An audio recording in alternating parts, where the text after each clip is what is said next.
নমস্কার, সবাইকে বং হেসেলে সাদর আমন্ত্রণ। আজ আমি একটা মাছের ঝোল রান্না করেছি। এই মাছের ঝোলটা শীতকালের কই মাছ আর আলু বেগুন দিয়ে করেছি, ধনেপাতা দিয়ে। এই সময় কই মাছ খেতে খুব টেস্ট হয়, বেগুনেও অনেক স্বাদ থাকে। এইভাবে আলু বেগুন দিয়ে কই মাছটা রান্না করে খেয়ে দেখবেন, খুব ভালো লাগবে। গরম ভাতে তো এই মাছের ঝোল খুবই ভালো লাগে। এখন আমি আপনাদের দেখাবো কি করে আমি এই মাছের ঝোলটা রান্না করলাম। রান্না করবার জন্য দেখুন, আমি বাজার থেকে আনা 6টা কই মাছ নিয়েছি। মাছগুলো খুব পরিষ্কার করে ভালো করে ধোয়ার পরে আবার একটু লবণ আর হলুদ দিয়ে ভালো করে ডলে ডলে ধুয়ে নিয়েছি, কারণ লবণ হলুদ দিয়ে ধুলে মাছগুলো খুব ভালো পরিষ্কার হয়ে যায়। বেগুন দিয়ে আলু দিয়ে করব মাছের ঝোলটা, সেজন্য একটা মাঝারি সাইজের বেগুন এরকম লম্বা করে কেটে নিয়েছি। একটা আলু এরকম পাতলা পাতলা করে কেটেছি। মাছের ঝোলটা করবার জন্য আমি কিছুটা মশলা নিয়েছি। এই মশলার মধ্যে 1 চামচ গুঁড়ো হলুদ জলে ভিজিয়ে একটু পেস্ট মতো করে নিয়েছি। বাকি মশলাগুলো কিন্তু আমি বেটে নিয়েছি। 2টো লাল শুকনো লঙ্কা বেটেছি, 1 ইঞ্চি পরিমাণ আদা বেটেছি, আর 1 চামচ কাঁচা গোটা জিরে। এই মশলাগুলো সব আমি মাছের ঝোলে রান্না করার সময় দেব। এবার মাছের মধ্যে পরিমাণ মতো লবণ আর গুঁড়ো হলুদ মাখিয়ে মাছটাকে 10 মিনিট মতো আমি ম্যারিনেট করে নেব। বেগুনের মধ্যেও আমি পরিমাণ মতো লবণ হলুদ দিয়ে দিচ্ছি।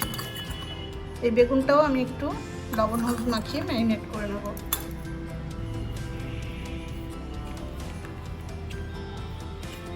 দশ মিনিট পর আমি আপনাদের দেখাবো রান্নাটা। কই মাছগুলো ম্যারিনেট করা হয়ে গেছে। এবার গ্যাসের উপরে আমি লো টু মিডিয়াম হিটে একটা কড়াই বসিয়ে তাতে 3 টেবিল চামচ সরষের তেল দিয়েছি। ফ্লেমটা এবার মিডিয়াম টু হাই করে দিলাম, দিয়ে আমি একটা একটা করে মাছ দিয়ে দেবো ভাজার জন্য।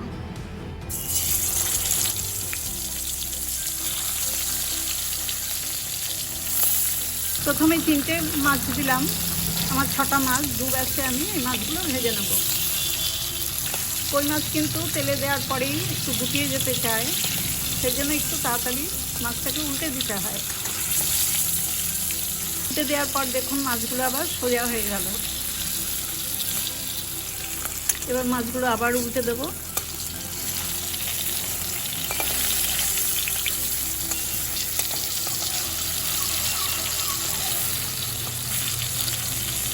এখন মাছগুলো দুবার করে উল্টে দিলাম।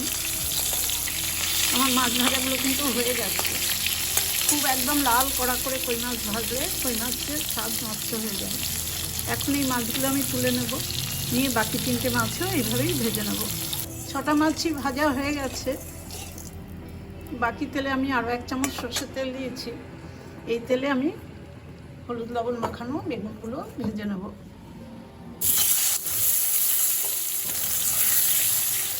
বেগুন ভাজার আগে হলুদ লবণ মাখিয়ে বেগুন রেখে দিলে 10 মিনিট বেগুন বেশি তেল টানে না। খুব কম তেলেই বেগুন ভাজা হয়ে যায়। দেখুন আমি কত কম তেলে বেগুন ভাজছি। মিডিয়াম টু হাই ফ্লেমে 4 মিনিট সময় নিয়ে আমি বেগুনগুলো খুব সুন্দর করে লাল লাল করে ভেজে নিয়েছি। এবার এই বেগুন ভাজাগুলো আমি তুলে নেব। বেগুন ভাজা তুলে নেওয়ার পর আমি মিডিয়াম ফ্লেমে কড়াইতে আবার 2 টেবিল চামচ সরষের তেল দিয়েছি। এবার তেলটা গরম হয়ে গেছে, আমি ফোড়ন দেবো। ফোড়নে দেখুন 1/4 চামচ গোটা জিরে দিলাম।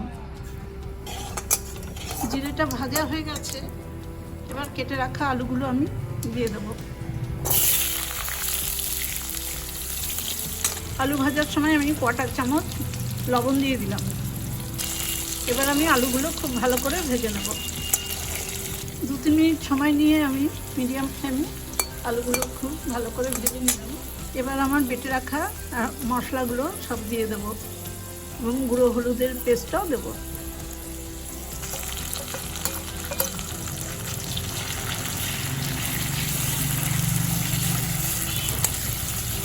এবার মশলার পাত্রটা ধোয়া একটু জল দিয়ে দেবো। লো টু মিডিয়াম হিটে ভালো করে মশলাগুলো কষিয়ে নেব। আলুর সাথে মশলাটা ভেজে নিয়েছি, তেল আলাদা হয়ে এসছে। এবার পাশে বান্নারে গরম জল আছে, সেই জলটা আমি দেবো।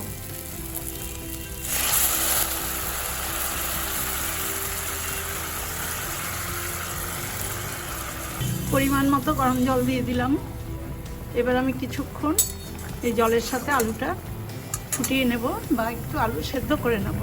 একটু মিডিয়াম আঁচে আমি 3-4 মিনিট মাছের ঝোলটা ফুটিয়ে নিয়েছি। আমার একটু লবণ দেওয়া বাকি আছে, সেই লবণটা আমি এখন দিয়ে দেব।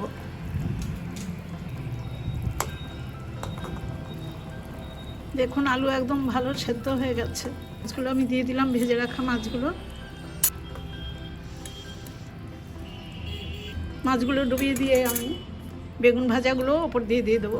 বেগুনগুলো তো ভেজে রেডি করাই আছে, এগুলো আর বেশি সময় লাগবে না। এবার 2টো চেরা কাঁচা লঙ্কা দিয়ে দিলাম। এবার মিডিয়াম ফ্লেমে আমি মাছের ঝোলটা কিছুক্ষণ ফুটিয়ে নেব। 3 মিনিট পর রান্নাটা এরকম হয়েছে। এই রান্নাটা একটু ঝোলঝোলই থাকে। এই সময় আমি 1 মুঠো ধনেপাতা কুচিয়ে রেখেছি, সেই ধনেপাতাগুলো দিয়ে দেবো। আমি ধনেপাতা সবসময় রান্নার শেষে দিই। আমার প্রায় প্রতিটা রান্নাই মায়ের কাছ থেকে শেখা। মা এইভাবেই রান্না করতেন। এখন শীতকাল, এই শীতকালে তো এই কই মাছও ভালো লাগে খেতে। আলু বেগুন সব সবজিই ভালো হয়ে যায়। আর এর মধ্যে ডালের বড়ি দিলে, কলাইয়ের ডালের বড়ি, আরও টেস্ট বেড়ে যাবে। রান্নাটা একদম হয়ে গেছে। এবার আমি গ্যাসের ফ্লেমটা অফ করে দিয়ে মাছের ঝোলটা একটা বাটিতে নামিয়ে নেব। কই মাছের ঝোলটা দেখুন একটা বাটিতে সার্ভ করে দিয়েছি। এরকম হালকা পাতলা মাছের ঝোল গরম ভাতে খেতে তো খুবই ভালো লাগে। আপনারা এইভাবে একবার রান্না করে খেয়ে দেখুন, খুব ভালো লাগবে। আমার এই রেসিপিটা দেখে আপনাদের যদি ভালো লাগে তাহলে আমার ছোট্ট চ্যানেলটাকে সাবস্ক্রাইব করে আমার পাশে থাকবেন। বেল আইকনটাও প্রেস করে দেবেন, লাইক করবেন, শেয়ার করবেন আর কমেন্টস করে জানাবেন কেমন হলো। সবাই খুব ভালো থাকবেন, সুস্থ থাকবেন। ধন্যবাদ।